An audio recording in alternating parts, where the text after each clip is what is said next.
السلام علیکم students, how are you all? اپنی اردو کی بکس کھولیں، اپنی ورک بک نکالیں، پیج نمبر 10۔ آج ہم ورک بک کا پیج نمبر 10 کریں گے، 10، 11، 12۔ ہمارے رسول صلی اللہ علیہ وآلہ وسلم، لاسٹ لیکچر میں ہم نے اس کی ریڈنگ کی تھی اور آج ہم اس کے الفاظ معنی کریں گے۔ میں نے آپ سے کہا تھا کہ آپ نے الفاظ معنی یاد کرنے ہیں، تو میں امید کرتی ہوں کہ آپ نے الفاظ معنی یاد کیے ہوئے ہوں گے۔ یہ دیکھیں، الفاظ کو معنی سے ملانا ہے، ٹھیک ہے۔ عظیم کا معنی ہے بڑا، بے شمار کا معنی ہے بکثرت، تواضع کا معنی ہے خاطرداری، ترجیح کا معنی ہے برتری، اور سائل کا معنی ہے سوال پوچھنے والا۔ اگلا آپ کا سوال ہے الفاظ جملے۔ دیانت، دیانت کا جملہ دیانتداری مومن کی صفت ہے۔ اثار، مسلمانوں میں اثار کا جذبہ ہونا چاہیے۔ اب اپنا اگلا پیج ٹرن کیجئے، اس میں اپنے سوالات جوابات کرنے ہیں۔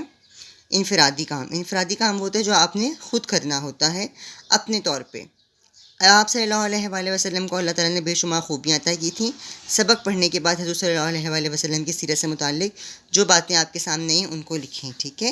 یعنی کہ سیرت کا مراد کیا ہے کہ نبی صلی اللہ علیہ وآلہ وسلم کی جو حیات طیبہ تھی، آپ کی جو شخصیت تھی، اس میں کیا کیا خصوصیات تھیں وہ آپ نے یہاں پہ لکھنی ہے۔ دیکھیں، آپ کو نظر آ رہا ہوگا کہ آپ مہمان نواز تھے، صادق اور امین تھے، صبر و تحمل فرماتے تھے، سلام میں پہل کرتے تھے، نرم انداز میں مسکرا کے گفتگو فرماتے، وعدہ خلافی نہ فرماتے، کبھی بدلہ نہ لیتے اور بچوں سے شفقت فرماتے تھے، ٹھیک ہے۔ اب ہم اگلا پیج کرتے ہیں۔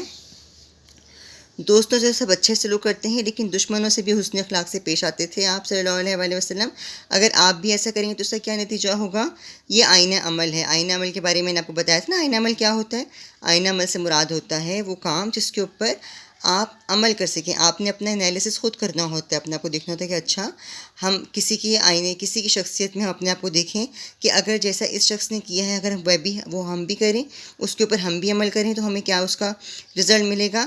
تو آپ دیکھیں کہ اگر ہم اپنے دشمنوں کے ساتھ اچھا سلوک کریں گے تو وہ ہمارے اچھے سلوک سے متاثر ہو کر ہمارے دوست بن جائیں گے اور نفرت کی جگہ پیار و محبت دلوں میں پیدا ہوگا، ٹھیک ہے بیٹا۔ اب آگے تحقیق۔